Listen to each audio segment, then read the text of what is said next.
Olá, família da paz, tudo bem com você? Você já leu a sua Bíblia hoje? Hoje nós vamos estar meditando num texto que eu acho fantástico. Eu, pelo menos, amo esse texto. E é Juízes 11, 11 e 12, Jó 40 e Atos também, ali a partir do 19, do 21 até o 41. Não deixe, primeiramente, de compartilhar, de deixar o seu like, de realmente ali abençoar outras vidas através desse plano anual.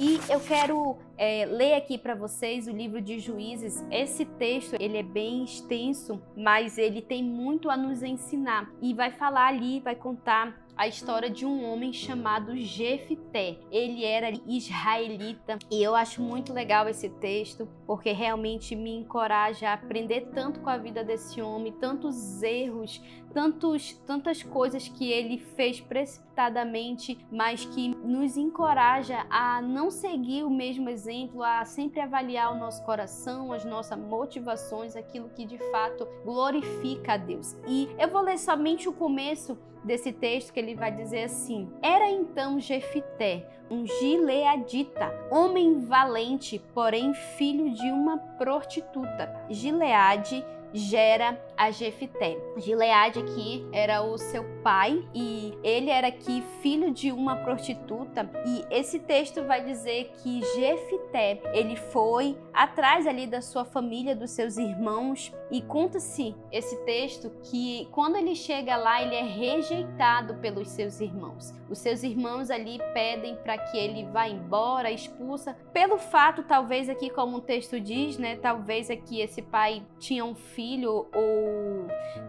pulou ali, teve um ato de adultério talvez, ou algo parecido, porque aqui o texto fala que ele era filho de uma prostituta. Então esses irmãos aqui, eles acabam rejeitando a Jefté. E o que eu acho interessante nesse texto é que eu poderia até intitular essa história de Jefté como a tragédia de uma conquista, porque esse texto vai falar que depois de um tempo, quando ele é rejeitado, ele passa a ser líder talvez de uma gangue, e aquele povo ali ia para uma luta, e esses irmãos lembram que Jefté, ele era um homem valente, assim como o texto falou bem no começo, que ele era um homem valente, que ele era um homem realmente ali destemido, não tinha medo, ia para cima. E sabe, eu quero aqui com você que você acompanhe essa história desse homem chamado Jefté, porque as coisas que ele fez e como ele era visto pelos seus irmãos era um modo diferente. Ele foi rejeitado, eles não quiseram ele, mas com o tempo, quando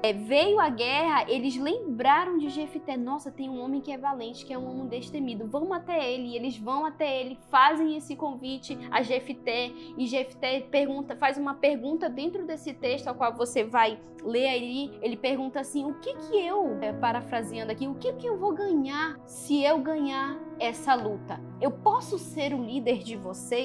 E esses irmãos dizem, né, que ele podia, e ele vai para essa luta, e dentro dessa luta ele faz uma promessa, ele faz um voto com Deus. Ele diz assim: Senhor, se eu ganhar essa guerra dos amonitas, eu vou fazer um voto com o Senhor. A primeira pessoa que entrar pela porta da minha casa, eu vou sacrificar essa pessoa em holocausto ao Senhor. Eu vou fazer esse voto contigo. E acontece que ele ganha essa batalha, ele ganha essa guerra, e ele chega. E quando ele chega dessa guerra, campeão, um vencedor, ele usou ali os seus dons, os seus talentos, ele foi valente. E quando ele chega nessa casa, na casa dele, provavelmente é a primeira pessoa que entra na porta dele. Uau!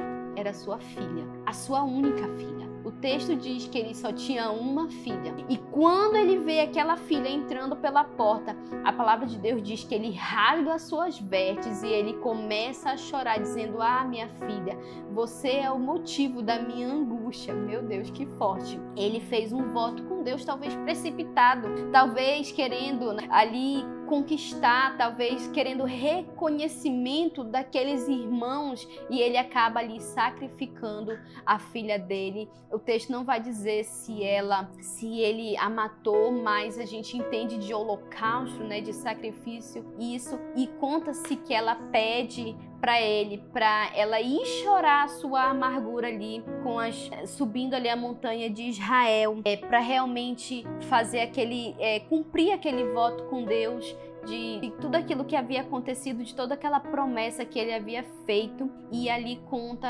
essa história desse homem que ele nunca teve, a sua filha morreu virgem, ela nunca teve relação com homem nenhum, ou seja, ele não teve uma geração. A geração daquela moça ali foi interrompida por causa de um voto precipitado, por causa de uma conquista que não tinha valido a pena, porque não adianta, ele ganhou toda aquela batalha, mas a sua descendência parou ali na sua filha, sabe? Muitas das vezes, em busca de conquistar algo, nós acabamos nos afastando de Deus. E sabe, eu tenho uma pergunta para você. Aquilo que você deseja conquistar é para a glória de Deus? Aquilo que você deseja conquistar te aproxima do reino de Deus ou te afasta do reino de Deus? Tem conquistas que não valem a pena.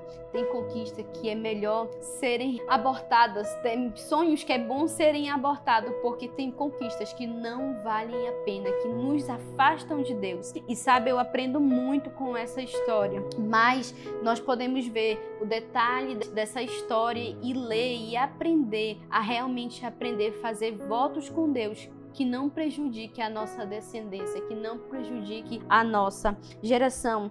E Jó 40 vai enfatizar a grandeza de Deus e a sua sabedoria, a sua soberania. Jó ali é um texto poético que vai falar exatamente de como Deus é grande, como Deus tem uma sabedoria incrível, e nós também podemos nos apropriar dessa sabedoria. Mas também Atos 19, 21 ao 41 vai destacar a oposição que Paulo estava ali enfrentando na cidade de Éfeso por causa da propagação do evangelho, porque ele estava ali evangelizando, ele estava falando daquilo que Deus havia feito na sua vida, ele estava falando ali da transformação desse evangelho que tinha alcançado, desse cristianismo que tinha realmente alcançado a vida dele e trouxe tantas transformações para a vida dele. E ele ali realmente sofre oposição, mas ele não desiste, ele persevera, ele continua realmente ali na sua jornada para propagar o cristianismo, para espalhar esse evangelho de Jesus. Então, assim como Paulo, nós também podemos fazer a nossa parte.